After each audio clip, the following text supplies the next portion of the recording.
Okay, I'm having some technical difficulties, so please bear with me.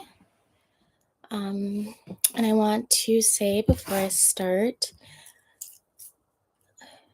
Drink Tease, who is usually here, I don't know if he's here today.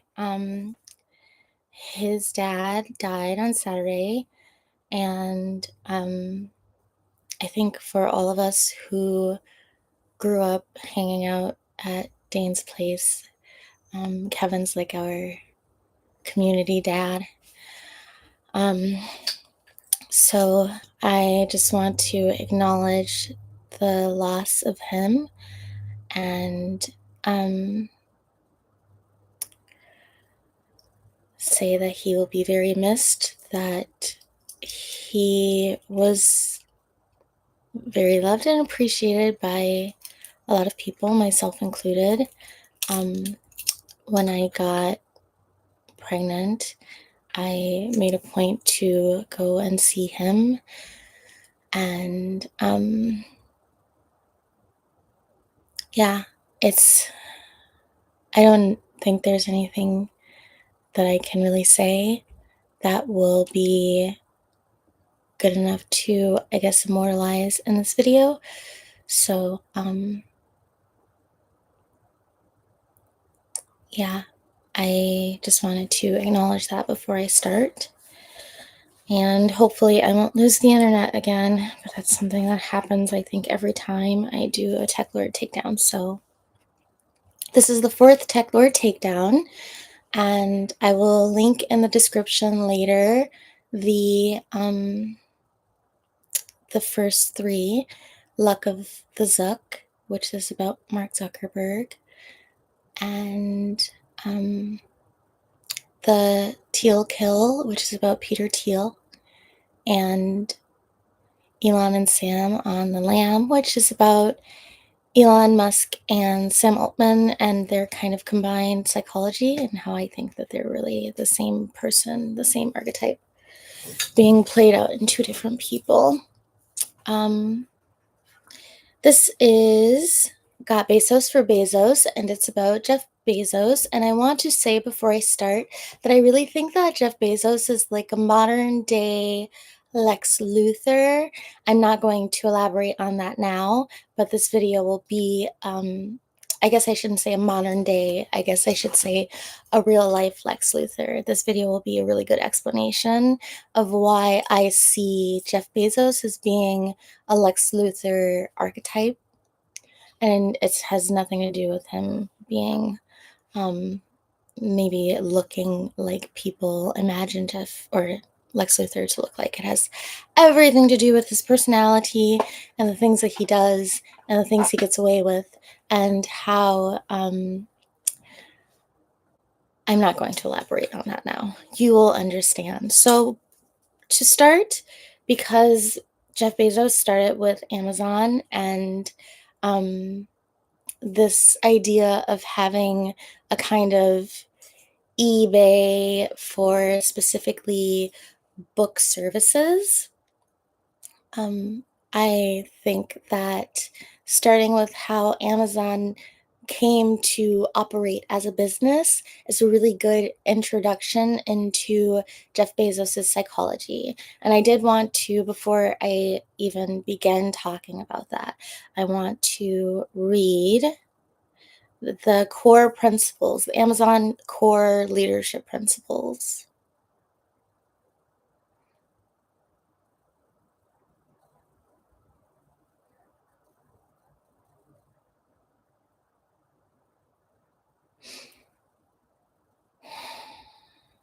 Oh, I'm gonna hide my phone. I'm reading it from my phone.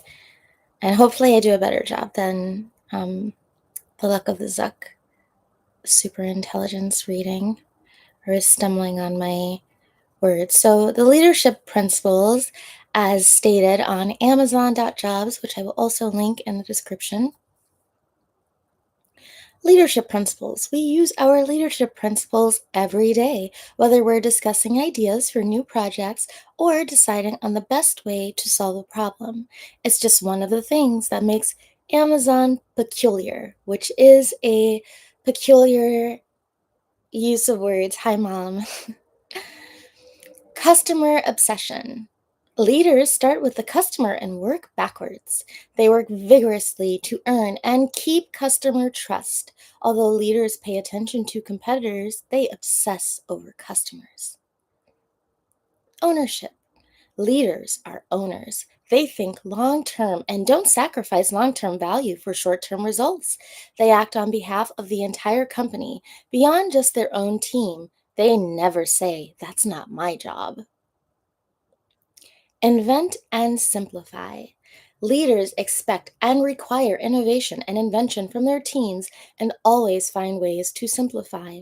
They are externally aware, look for new ideas from everywhere, and are not limited by "not invented here." As we do new things, we accept that we may be misunderstood for long periods of time. Are right a lot. Leaders are right a lot. They have strong judgment and good instincts. They seek diverse perspectives and work to disconfirm their beliefs. Learn and be curious. Leaders are never done learning and always seek to improve themselves. They are curious about new possibilities and act to explore them. Hire and develop the best. Leaders raise the performance bar with every hire and promotion. They recognize exceptional talent and willingly move them throughout the organization. Leaders develop leaders and take seriously their role in coaching others. We work on behalf of our people to invent mechanisms for development, like career choice. Insist on the highest standards. Leaders have relentlessly high standards. Many people may think these standards are unreasonably high. Leaders are continually raising the bar and drive their teams to deliver high quality products, services, and processes. Leaders ensure that defects do not get sent down the line and that problems are fixed so they stay fixed. Think big. Thinking small is a self fulfilling prophecy. Leaders create and communicate a bold direction that inspires results. They think differently and look around corners for ways to serve customers. Bias for action. Speed matters in business. Many decisions and actions are reversible and do not need extensive study. We value calculated risk taking. Frugality.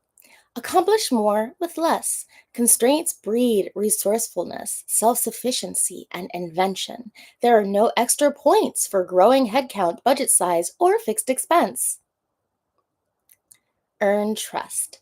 Leaders listen attentively, speak candidly, and treat others respectfully. They are vocally self critical, even when doing so is awkward or embarrassing. Leaders do not believe their or their team's body odor smells of perfume. They benchmark themselves and their teams against the best. Dive deep. Leaders operate at all levels, stay connected to the details, audit frequently, and are skeptical when metrics and anecdotes differ. No task is beneath them. Have backbone, disagree, and commit. Leaders are obligated to respectfully challenge decisions when they disagree, even when doing so is uncomfortable or exhausting. Leaders have conviction and are tenacious. They do not compromise for the sake of social cohesion. Once a decision is determined, they commit wholly. Deliver results. Leaders focus on the key inputs for their business and deliver them with the right quality and in a timely fashion. Despite setbacks, they rise to the occasion and never settle. Strive to be Earth's best employer. Leaders work every day to create a safer, more productive, higher performing, more diverse, and more just work environment. They lead with empathy, have fun at work, and make it easy for others to have fun. Leaders ask themselves, are my fellow employees growing? Are they empowered? Are they ready for what's next? Leaders have a vision for and commitment to their employees' personal success, whether that be at Amazon or elsewhere. Success and scale bring broad responsibility. We started in a garage, but we're not there anymore. We are big, we impact the world, and we are far from perfect. We must be humble and thoughtful about even the secondary effects of our actions. Our local communities, planet, and future generations need us to be better every day. We must begin each day with a determination to make better, do better, and be better for our customers, our employees, our partners, and the world at large. And we must end every day knowing we can do even more tomorrow. Leaders create more than they consume and always leave things better than how they found them. I think this is really important, and I started with this because I want you to keep in mind all of the leadership principles that I just stated that are a part of the Amazon Jobs website that Jeff Bezos likes to send out in his personal communications. I want you to really keep in mind these core leadership principles and how they are reflected or not in Jeff Bezos's actual actions. So, starting with Bezos's union busting tendencies and his OSHA and Department of Labor violations. So, the Amazon as a company, they have a 124% worker turnover. And there is a quote that's floating out there. I'm going to paraphrase it because I don't have it written down, but it's like worker churn is cheaper than actual infrastructure. I think that, well, for a lot of companies, so this is not just speculation, this is factual. For a lot of companies, um, OSHA violations, Department of Labor violations, these costs, especially for larger companies that can't really micromanage the daily experience of working for the company. This is part of the cost of doing business. And I believe this to be true, especially for Amazon. Amazon has totaled only, and I say only $254 million for violation fines, which includes labor violations. And the highest fine that I could find is at $85,800. So OSHA has collected only 65 cases against Amazon. And a significant amount of these are record keeping violations. And record keeping violations are priced at like the fines are around $29,000. Record keeping violations, when it comes to OSHA violations, most OSHA violations are actually record keeping violations. Several of the violations that OSHA has against Amazon are ergonomic hazard fines. And ergonomic hazards are hazards that result in musculoskeletal injury. So those each fine is priced at around $60,000.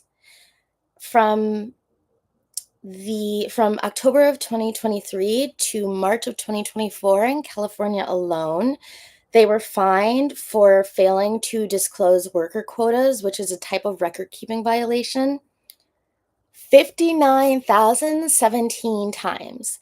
And each of those fines is around $100. And again, so they have around 65 cases. OSHA has 65 cases against Amazon that I could find. And the total of this is at $254 million. I think that fines are ultimately insignificant to Amazon's overall revenue.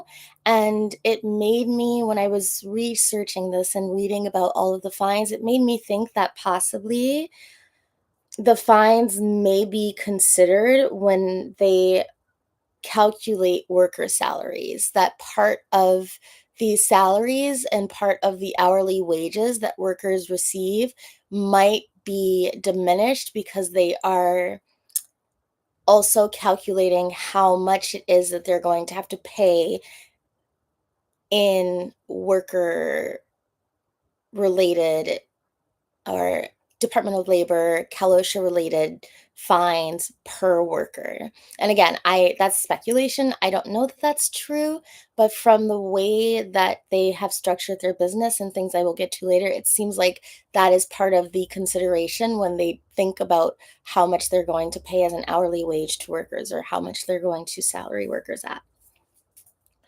Amazon has been investigated for many many injuries, many worker deaths. A lot of these are heat related injuries, and a lot of the people are older in age. There was one worker who was in his 20s, but most of the people that I found are between 40 and 70 years old. So I just want to name some of the most significant cases because there's no way for me to name them all, but the most significant cases of deaths from Amazon work-related incidents. Jody Rhodes, who was 52 years old, she was a breast cancer survivor. She died in 2014. Um, the pallet jack or forklift that she was operating, she lost control of it and it crashed into shelving and she was crushed to death in Carlisle, Pennsylvania. In 2013, Ronald Smith, I don't have an age for him.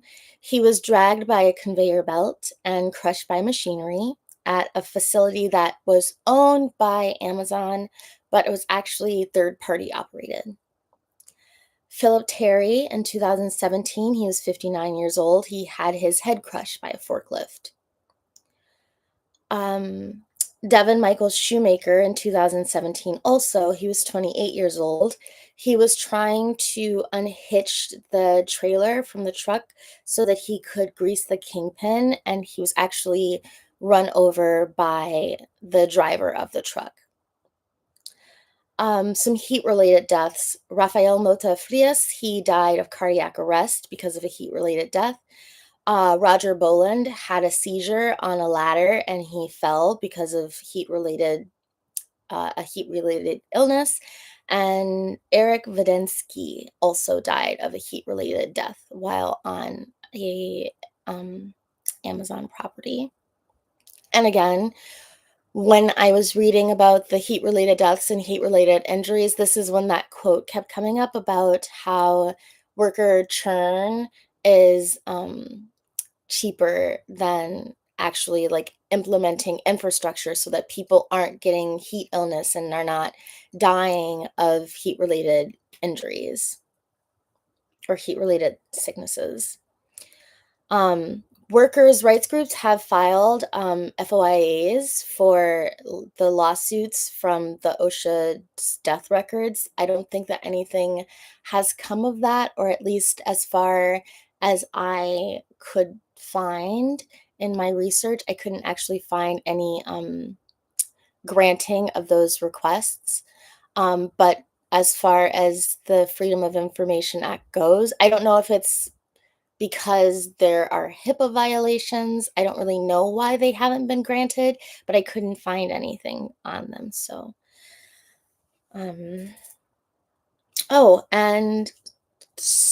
okay, to go into how this kind of works, Amazon has been investigated for copying products and for rigging their search results to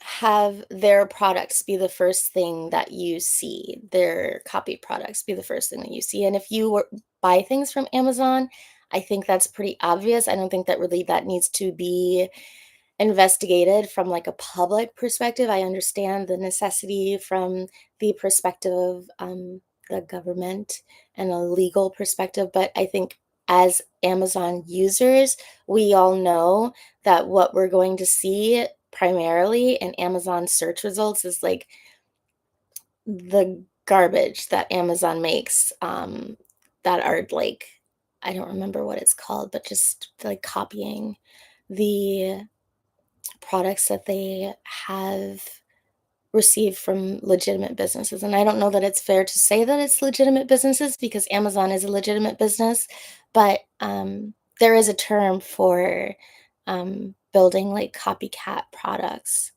and it's illegal. But they have been investigated for doing this. They denied it, of course. And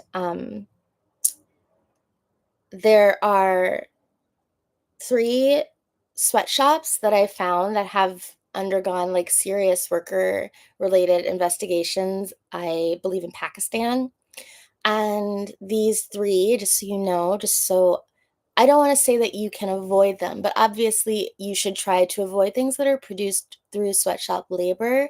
There's, like, this it's such an ethical dilemma because when you have these people who are really struggling to feed their families, it's not like sweatshop labor is actually, like, allowing them to do so, but it's better than nothing. But it's also they're producing things illegally, and they're not even really they're being paid illegally.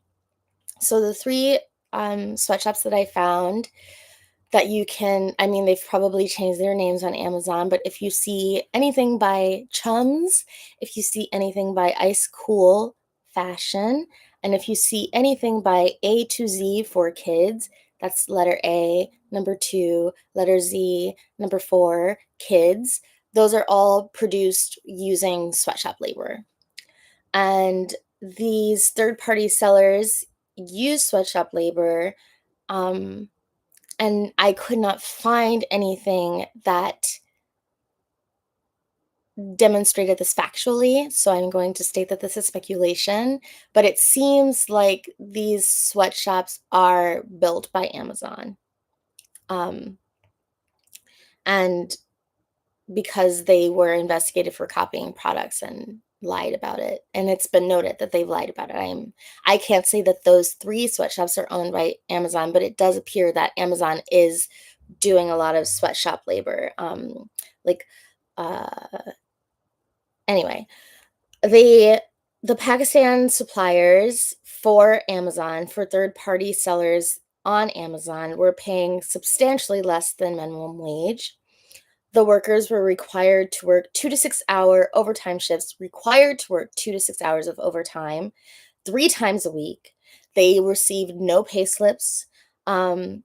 They Working 12 to 14 hours of overtime did not meet minimum wage requirements, even with the overtime, and if they were paid overtime for their required overtime hours was like a coin toss. A lot of them were paid in cash, so there's no record of it, and Amazon is definitely leveraging poverty wages outside of the visible legal net to multiply their wealth. It's very obvious. It's, pretty self-evident, so I feel comfortable saying that without pulling back and saying that's speculation.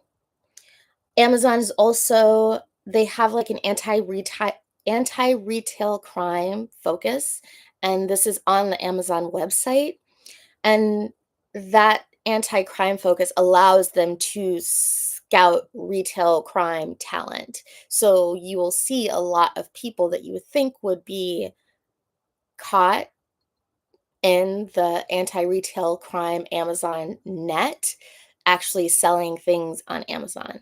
Very interesting. Um, so all of that being said, it makes sense that Amazon would have a union or Amazon would be unionized, that Amazon workers would care enough to build unions around their work.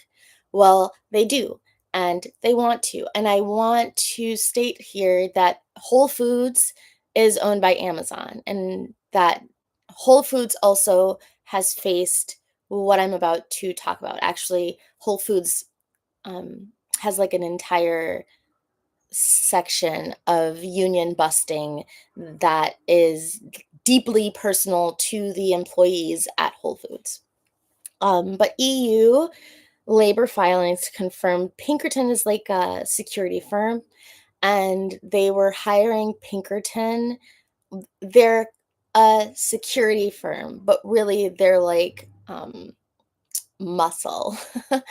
They're like, I don't want to say that they are okay, I'll put it this way. They're like the mob. They're like a legal crime syndicate. Nothing that they have done is necessarily um like mafia behavior, the way that we think of it as being mafia behavior, like um, illegal, under the radar kind of activity. However, Pinkerton, when you look at how Pinkerton operates, it's like a mafia. They're like muscle. And Amazon hired Pinkerton to infiltrate Facebook groups and to monitor union risk heat maps. And with Whole Foods, it was activity heat maps for people that were talking about unionizing. And when they were doing employee onboarding and hiring, also trying to weed out people who might be interested in developing worker unions. So the strike breaking from Pinkerton, which again is muscle, the European Union labor filings confirmed that this was true, that this was happening. And other types of workers' rights groups have confirmed that Amazon was monitoring employee Facebook groups, and Amazon was deeply involved in a kind of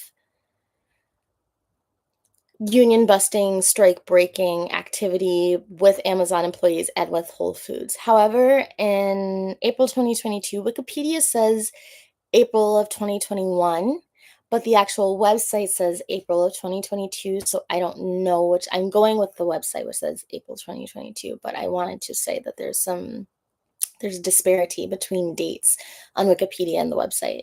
But in April of 2022, Amazon Labor Union 1BT was started in Staten Island. As far as I know, they are the only labor union to successfully unionize for Amazon, and they are still active. Going into how it looks like Amazon is trying to navigate worker safety issues, because I saw a lot of people being apologists for these patents, which are dystopian to the extreme. And I also want to note that both of the patents I'm about to talk about are um, Amazon stopped paying for them. So while they kind of exist, they are expired because of not paying fees, I believe. However, in 2016, Amazon Technologies Inc. filed a patent US 9280157B2. Again, that is patent US 9280157B2. And this patent is for, I'll just tell you what it does. It generates sequential task assignments and avoids collisions with cages or other devices within known routes. And it is a human transport device.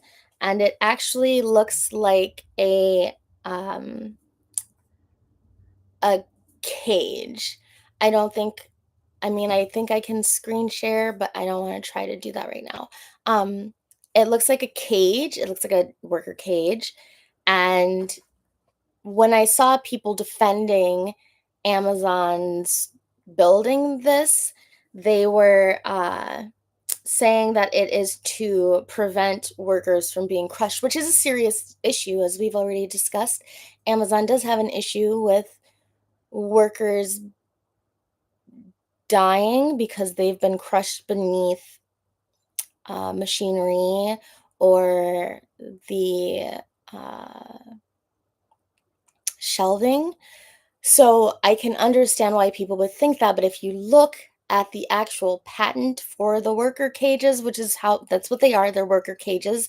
They are mobile worker cages. They keep the workers in a cage and they move it around so that workers can't do anything else. And I'm not going to go into the types of things that we all know about Amazon, like employees having to pee in bottles because they only have a certain amount of time. I'm not going to go into all of that. If you don't know about those kinds of issues, you should really look it up. It's very disgusting. It's disturbing. but the cages keep workers on task. It generates tasks. You're only allowed to do the tasks. It in no way prevents workers from being crushed. It in no way prevents workers from being injured. In fact, if the device that it is in its way is not on a known route, it will not protect collision with devices that are not on known routes. So if you have a device that's there that's not supposed to be there, the cage doesn't see it. The cage doesn't know that it's there, and so it's going to collide with it. In no way does it actually provide any kind of worker safety. It's just a way of increasing efficiency. And that is one thing that Jeff Bezos is he's very efficient. He cares deeply about efficiency, and it is displayed in literally everything that he does. Um, the other patent that um, sorry, just give me a second.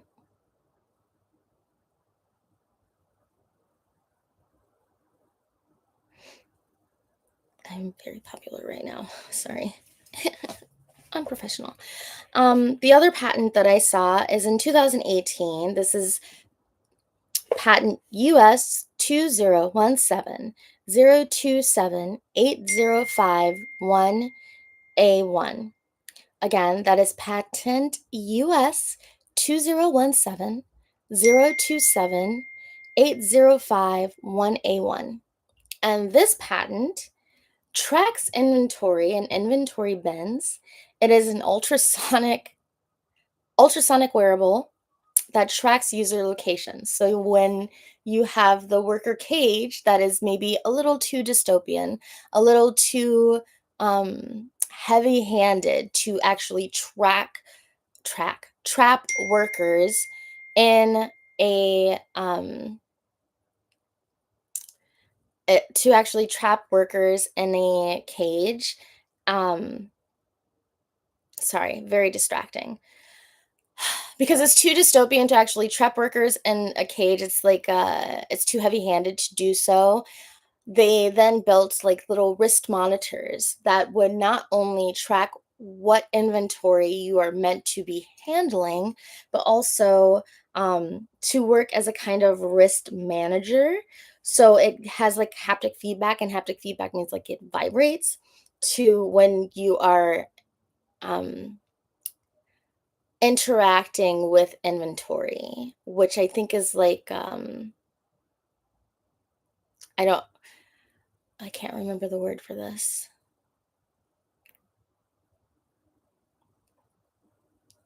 Um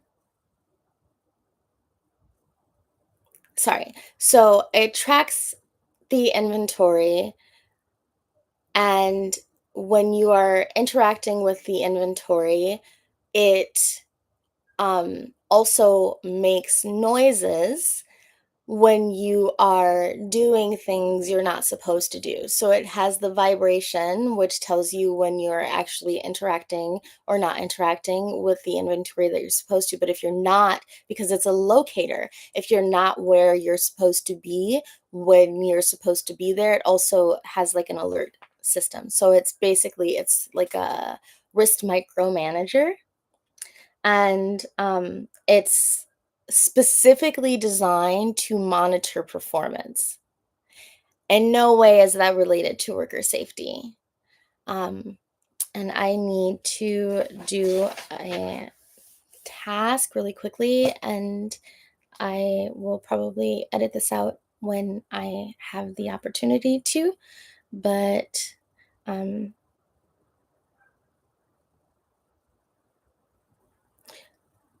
uh, I'm going to do that before I actually get into the next section. So I apologize. It's been a heck of a day, and I will be right back.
I apologize for that. It's a busy week. Okay, so now I want to go into the vanity of perfection because when I talk about Jeff Bezos being very efficient, one thing that people who are highly efficient, one thing about their psychology is that everyone who is highly efficient is a debilitating perfectionist. And there's nothing that has been demonstrated through my research that indicates that Jeff Bezos is not also a very hardcore perfectionist. In fact, everything about him makes him seem like his perfectionism is deeply debilitating, not only to him, but to Amazon workers. And um, he's had some accusations that it can be very cruel in his pursuit of perfectionism and his pursuit of efficiency. Which, I mean, when you care more about the when you care more about conclusive efficiency, you will always end up hurting the people that you are trying to force into that efficiency. But there are other ways that his perfectionism and the vanity of his perfectionism are demonstrated. We just talked about how he had people develop a patent for worker cages. He had people develop a patent for little wrist micromanagers so that he always, or not he personally, but Amazon always knows where workers are located and what it is that they're doing and if they're staying on task. We've talked about the sweatshops. We've talked about people being underpaid for their labor. We've talked about the strike breaking, the union busting, and him hiring uh, a security firm to engage in strike breaking and union busting activities. We have in the description, I say that a lot of Amazon workers can't afford to feed their families. This is very true. We talked about the idea that worker churn is less expensive than infrastructure. So, all of these ways that efficiency and the perfection of efficiency are deeply important to Jeff Bezos. We also discussed the core tenets, his principles for leadership. And one thing that I want to come back to, because I think that all of those principles are important when we think about everything that is in the Besos for Bezos video, everything I've spoken about, everything I will speak about. The one thing that I thought was so important that I actually wrote it down. Constraints breed resourcefulness, self-sufficiency, and invention. That's Jeff Bezos's principle. So let's talk about the vanity of his perfection. And I want to say, I'm not being a hater. If I was one of the richest people in the world, I'm not gonna lie, I mean, I have better taste as a person who's not one of the richest people in the world. I think I have excellent taste. So I wouldn't be as tacky as I see Jeff Bezos, but I will admit that I would spend money in similar ways. And the one thing that he has spent so much money on, I in the description I talk about the 10,000 year clock, and I actually have signed up to when it's built to visit because I think it is one of the coolest concepts imaginable. And the man Danny Hillis built a clock on the hillside. So Danny Hillis, he had this idea to build um, a clock that only strikes once a year, and um, the cuckoo of the clock goes off at the millennium, each millennium. And there are also other steps, like for the first year, there's like an artwork built. There are all of these different panel sections of the clock itself, but the idea of the clock is that ticks once a year, and the cuckoo strikes once a millennia. And Jeff Bezos threw $42 million at this. It's called The Clock of the Long Now. And I'm not being a hater. I think it is a super cool idea. If I had $50 million, I would throw $42 million at The Clock of the Long Now, because it's such a unique concept. And there's something about, 10,000 years from the perspective of the now. It seems like such a long time. Like, who among us is going to even be alive to hear the first time that the clock cuckoos, which is like, it fills me with excitement to even think about like the future generations that will be able to experience that. However, throwing $50 million at a clock in the hillside that you can't even get to unless you want to dedicate an entire day of hiking. When you're not willing to pay your employees livable wages, when you are not willing to pay a fair amount of taxes. And that's also something I'm not going to go into, because uh, I have very unique opinions about how tax structures should look for billionaires.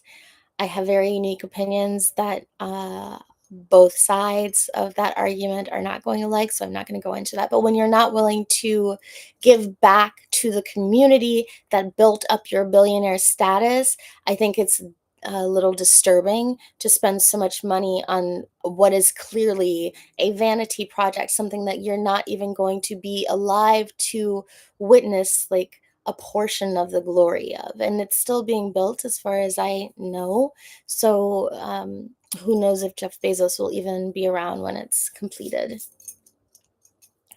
It is a reflection of Jeff Bezos's long-term thinking, and Danny Hillis also has this.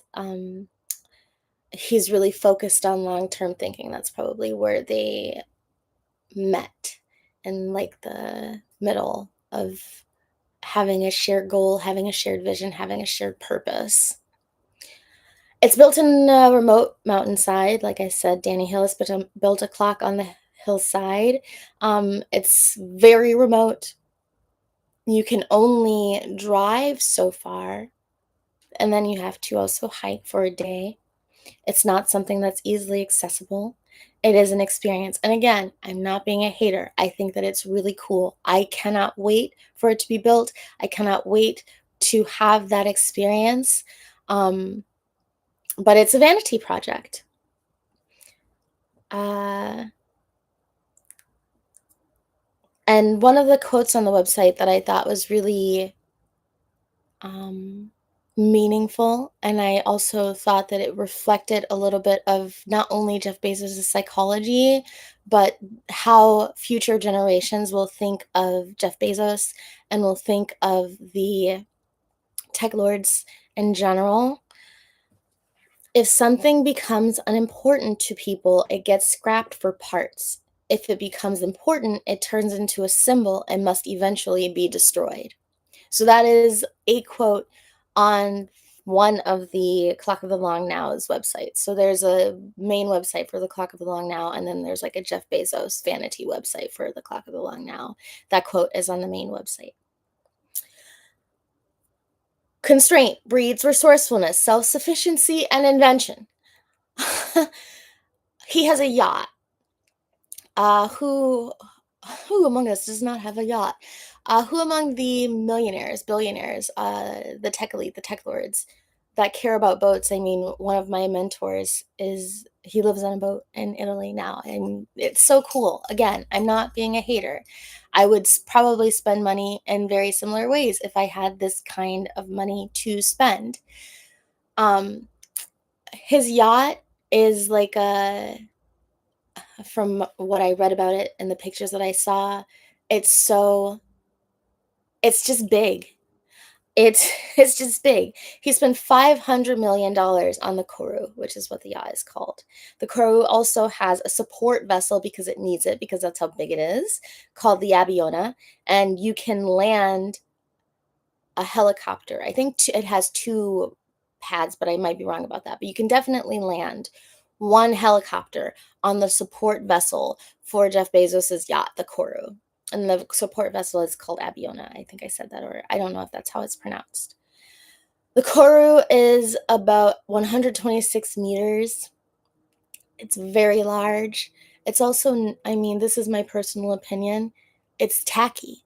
It's not even like an attractive boat. I've seen smaller yachts that look better, and I don't know, I've not, like, um, been on it, and I've not really seen how it looks on the inside, so, like, maybe it's really lavish and beautiful and striking on the inside, but, like, very few people are ever going to see that. From the outside, it looks like a large monstrosity. There are definitely better yachts. I can't imagine spending $500 million on a boat that looks like the Koru, but again, it's Dutch built, and that's nothing, against the Dutch, who are great builders. It has nothing to do with their ability to build a boat. I'm sure there are also other Dutch yachts that look a lot better than the Koru. It's just like when I was researching this and seeing the pictures, I was like personally offended that he spent $500 million on a boat that looks like that. Sorry. It's just big. That's all. I mean, that's what he cares about. It's like a massive ship. And one of the things that he did that was personally offensive to the Dutch, it's the Rotterdam Bridge incident.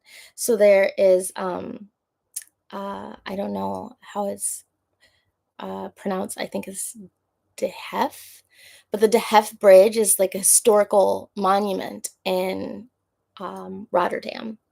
And he wanted this bridge to be dismantled so that his ship would be allowed to pass through.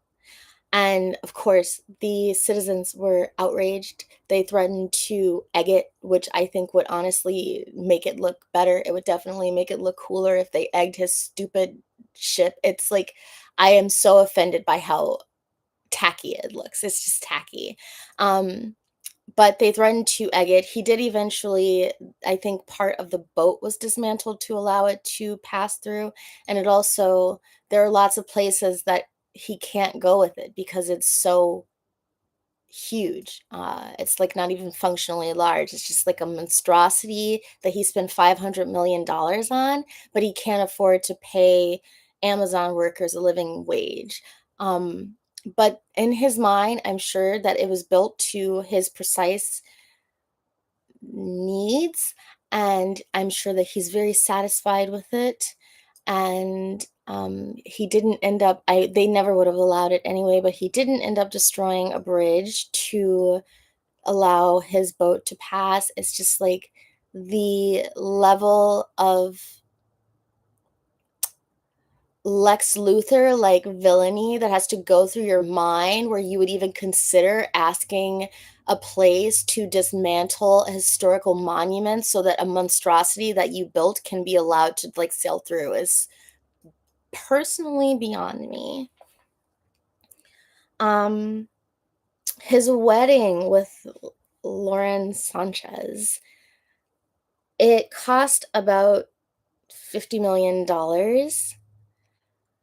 But constraint breeds resourcefulness, self-sufficiency, and invention. Constraint breeds resourcefulness, self-sufficiency, and invention, yet he spent $50 million on his wedding. And she looked beautiful. Her dress is really beautiful. Her dress was a, um, I'll get into that. So the ring that he purchased for her is $4 million. They paid a 2 million euro donation for lagoon research in Veneto. I don't know what that's about. She spent $625,000 on her bachelorette party alone. Her high fashion wardrobe. So I don't know. I mean, even in the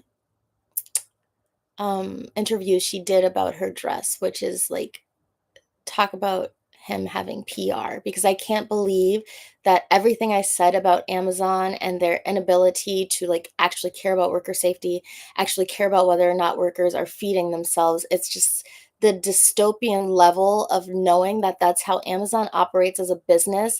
And then they're running stories about Lauren Sanchez's $50 million wedding and her wedding dress, which again, she looked extremely beautiful.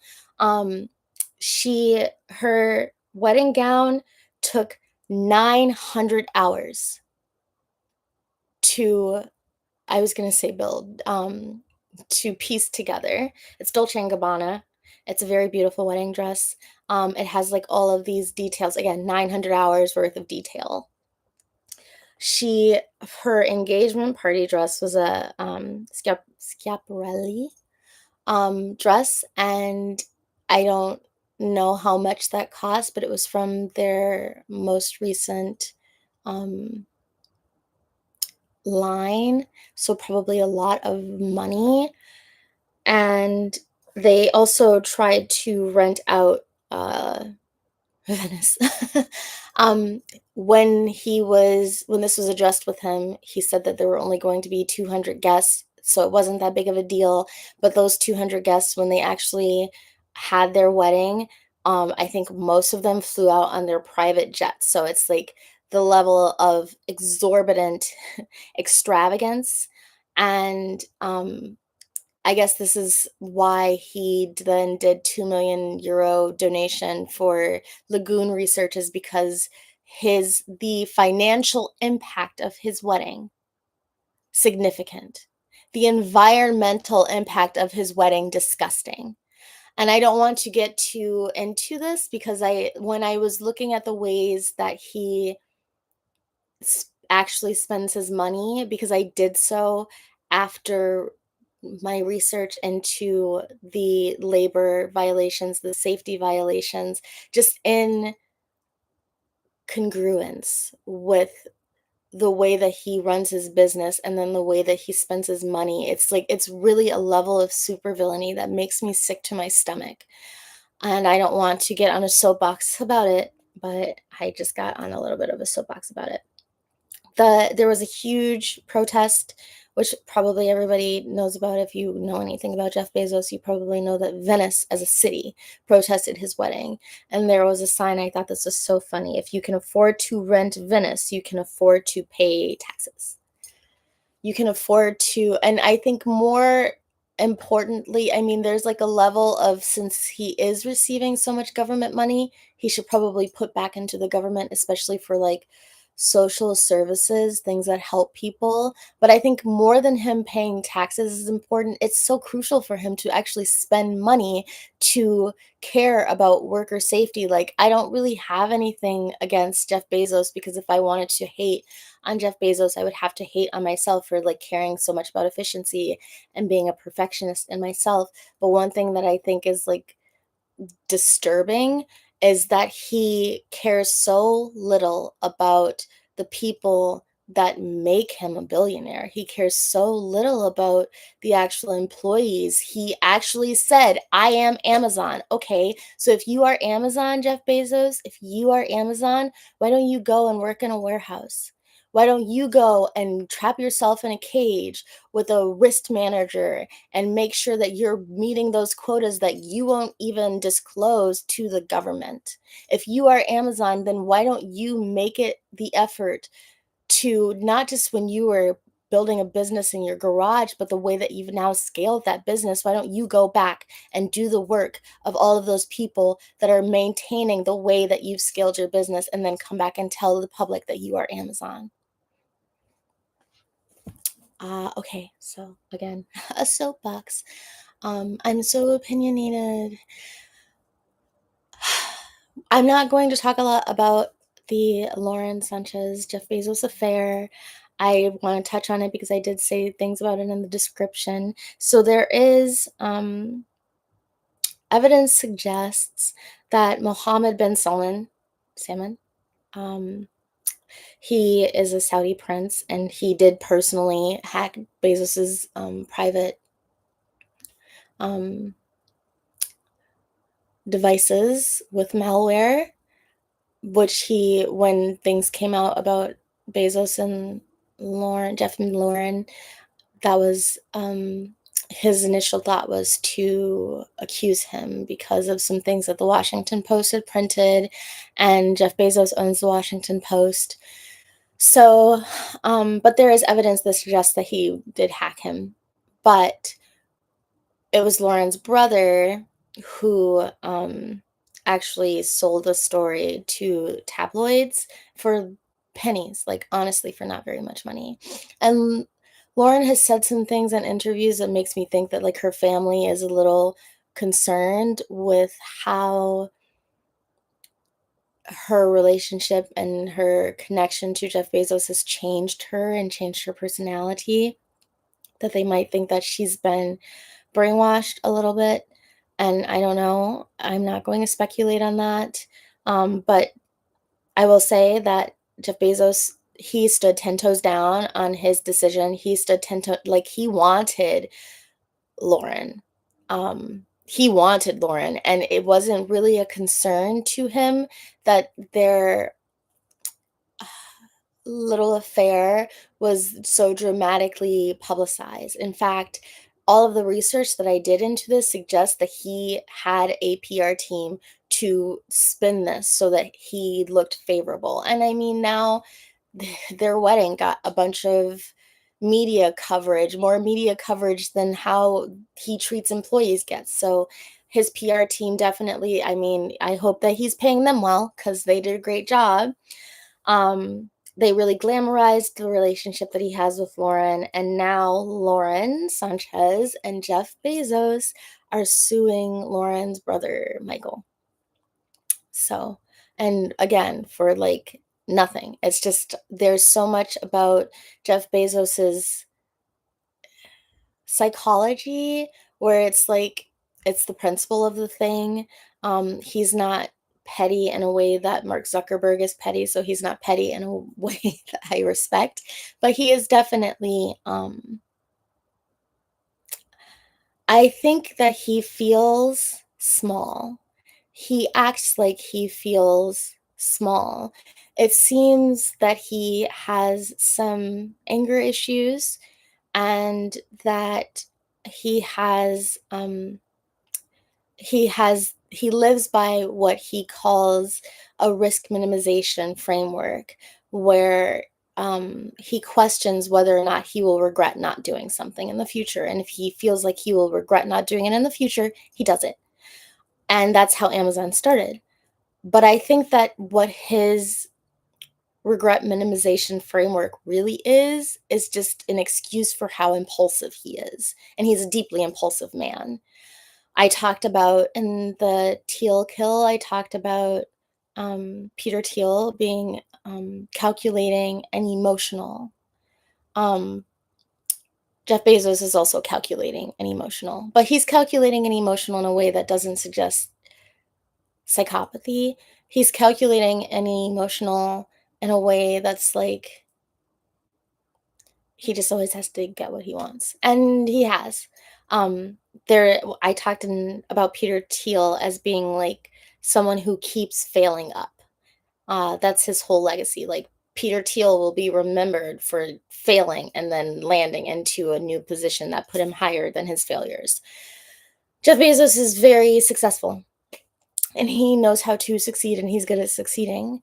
Um, and maybe that is because he has a risk minimization framework that allows him to build a structural understanding around his impulsivity, and also probably not denying because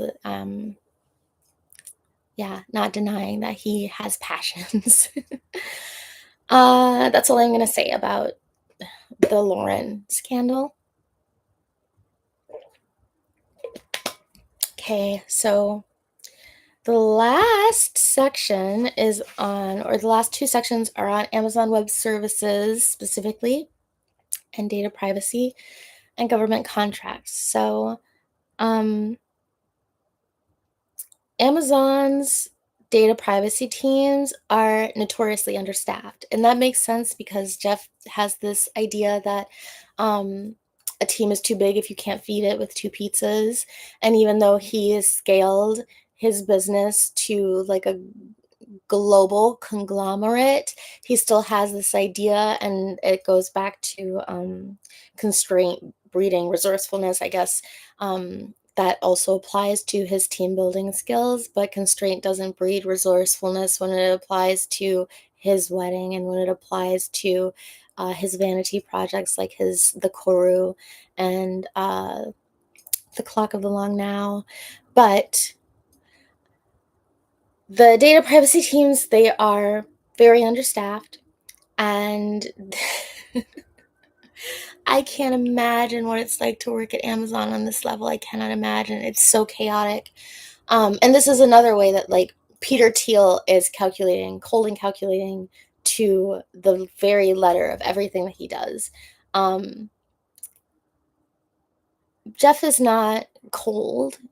And he is very passionate and he is calculating, but like there are ways that he lets his desire for efficiency just like go under, and I'm guessing it's because he doesn't really understand it, and I don't think he really has a good grasp of data privacy. I think if Jeff Bezos understood data privacy and the significance of data privacy and how easy it is for his systems to be hacked internally and externally, even though he's been criticized for allowing this to happen, if he really understood the significance of it, Amazon Web Services would be a lot more efficient, and he can't see the perfection that is required in data privacy, so he lets it fall under. And when I say it has fallen under, like the level of chaos, the systems of chaos at this internal level. So when I was reading about this, there's so much data, there's so much user data, none of it is compiled in a single place, which is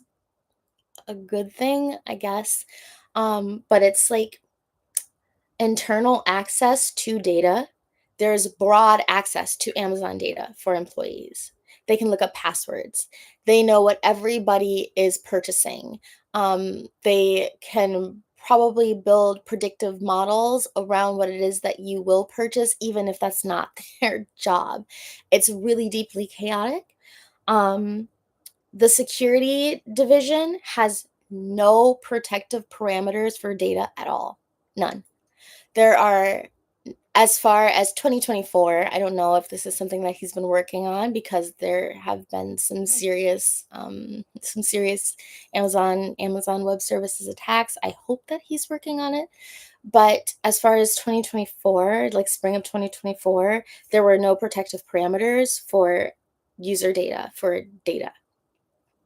A Chinese data firm harvested millions of users' data completely undetected, which is scary, not just from like an espionage level, um, but from like my personal data might be out there and it might have been leaked through Amazon and I will never even know about it. Um, There are multiple copies of user data sets because Amazon's data privacy teams and their security division, they operate under a structure of decentralized accountability, which is probably like a legal tactic so that nobody's ever getting in trouble for letting user data, letting a Chinese data firm hack and access millions of users' data. Um, but because it's decentralized, again, people who don't work in user data, people who are not on the security division, people who are not on data privacy teams, they can all access this data. And if you know where to look, you can find anything on anyone.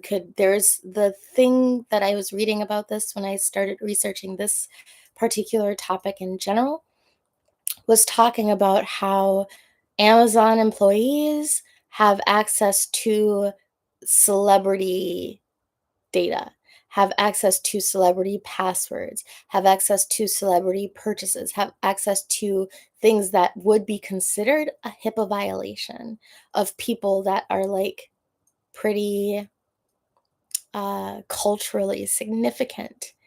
So that's not scary at all. There are cyber criminal syndicates that expend massive ongoing efforts to exploit cloud-based flaws, and a couple of these, which I mentioned in the description, they actually were found because they had exploitable cloud-based flaws. I think they were like sharing the data that they were collecting from Amazon Web Services through an Amazon Web Services product, which with each other, which allowed them to be publicly um, accessible, found. Yeah, so they exploit cloud-based flaws using Amazon Web Services own tools, which is um, in this dystopian nightmare that the tech lords have built for us is like a dystopian comedy on the level of idiocracy, right? Pegasus Airlines, Capital One, and Uber customers all had sensitive information leaked in these attacks because, like I said in the description, a lot of platforms, including Netflix, a lot of platforms, they use Amazon Web Services. A lot of platforms that we use Amazon Web Services, and I think it's really important to think about that and to think about how exploitable and hackable Amazon Web Services happens to be because Jeff Bezos doesn't understand data privacy. He doesn't understand the significance of data privacy, so he doesn't know how to build perfection models around data privacy. Again, if that was something that was his actual focus, I don't think there would be anybody on the planet um, who would, maybe Mark Zuckerberg, but who could compete with him in that arena.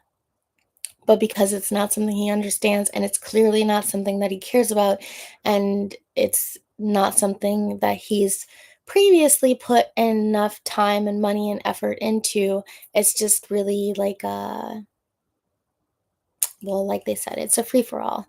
It's a free for all on an internal employee level. It's a free for all on an external foreign data firms and cyber criminal level. So Amazon Web Services has a bunch of contracts with the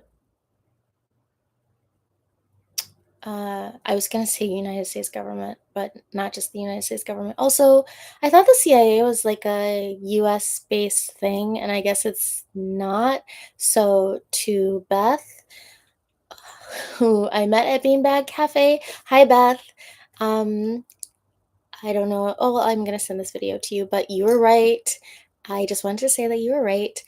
And yeah, so Amazon Web Services has contracts with the, they have a contract that is valued at $10 billion. That's not all to Amazon Web Services. The actual program, which is called Wild and Stormy, is a classified data repository that is valued at $10 billion. And guess what?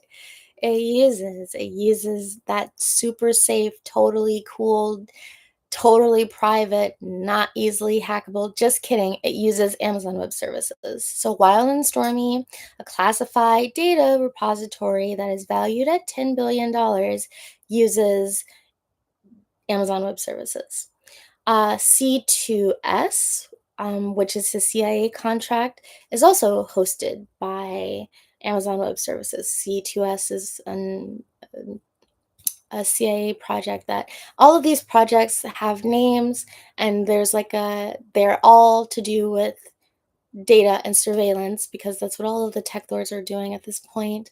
But there's nothing, we're too early in it for documents to be declassified that actually state what it is that they are going to do. I will say that this is something that they have been doing for decades now, and they're not smart about it. I mean, if they were smart about it, if the government was smart about it, if the tech lords were smart about it, they certainly wouldn't be using Amazon Web Services. So there is a level that it's like, I'm sure this is all going to fail dramatically. I'm sure it's going to fail deeply dramatically, and we will get declassified documents that shows what the government was trying to do and how they mucked it up like a alphabet agency episode of the Three Stooges. But right now, I mean, we're in the present and it's scary that this is happening and that they're allowed to do this. And it seems like there's nothing that we can do. There are things that we can do. If you know any, if you follow people who are security focused online, they give you really good tips on how to protect your security, how to protect your privacy, how to really delete yourself from the internet. There are people who are combating the entire concept of Palantir, Peter Thiel's Palantir, and trying to get around the sharing of biometric data, which is where all of the tech lords are moving to next. There are people who are combating this. There's no need to feel hopeless. And also, the alphabet agencies don't really have a great um, track record with societal surveillance and societal control. So, as long as we are aware of what they're doing and we know how to protect ourselves, I think we'll be fine. I mean, we might not be fine, but future generations, hopefully.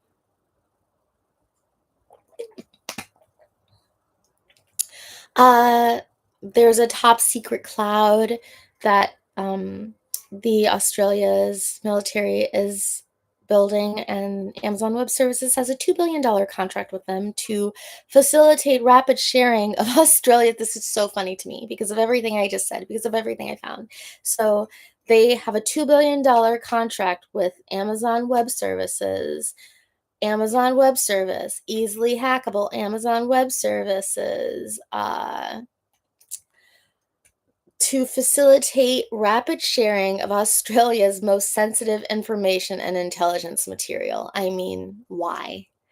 But they do, they have it. So there's this idea that a lot of people have, which is true because, again, of everything that I just said, of Jeff Bezos not understanding the significance of data privacy, but trying to get into data surveillance, allowing his employees to also perform their own data surveillance tasks at will, at their leisure, at their pleasure. There are definitely too many eggs in the Bezos basket at this point. There is like, I don't know, it's just a whole, it's not very wise. It's just not a good idea. But here we are in the future where we have all of our eggs in the Amazon Web Services basket, and we'll see how that works out. And I think that for us, for the lay people, for the people that are the ones being surveilled, and it's not just criminals, it's not just terrorists. It's all of us. They're surveilling all of us, and it's not even for like a cool thing. It's not even for like a crowd control thing. It's really just like, how do we keep them buying and complacent? So they're not even like imaginative supervillains. They just are status quo supervillains, and it's like, what's the point? What's the point of your villainy? And yeah, so I read this thing on Jeff Bezos that was talking about, I don't know anything about Enneagram, so I'm going to say some words and they don't mean anything to me, but they might mean something to you.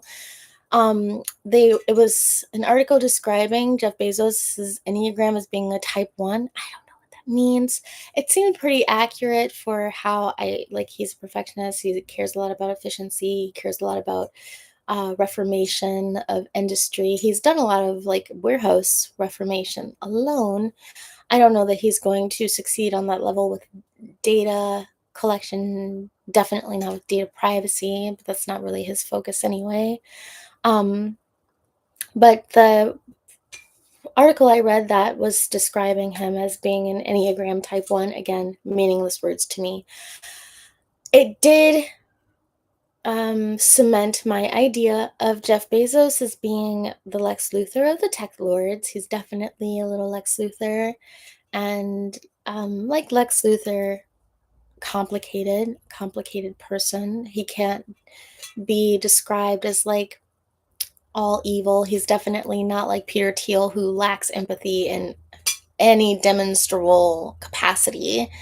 But he does, he cares more about efficiency and his idea of perfection and seeing his idea of perfection actualized than he cares about the repercussions of his actions. So there we have Besos for Bezos. Besos for Bezos. And no one's here now, so I am just going to end this. My legs are also asleep because I'm sitting on the floor. And I hope that you enjoyed this Techlord takedown. Next week, I'm going to do one of the Larrys. I might do Larry Page. I don't know yet, but I'm going to do one of the Larrys. And yeah, I hope that you will join me for the next Techlord takedown. And watch the other 3. Watch Luck of the Zuck and the Teal Kill and Elon and Sam on the Lamb. And as I started this video, I just hope that Dane is doing well, and I don't even know what that means. And I just want to dedicate this to his dad. Bye.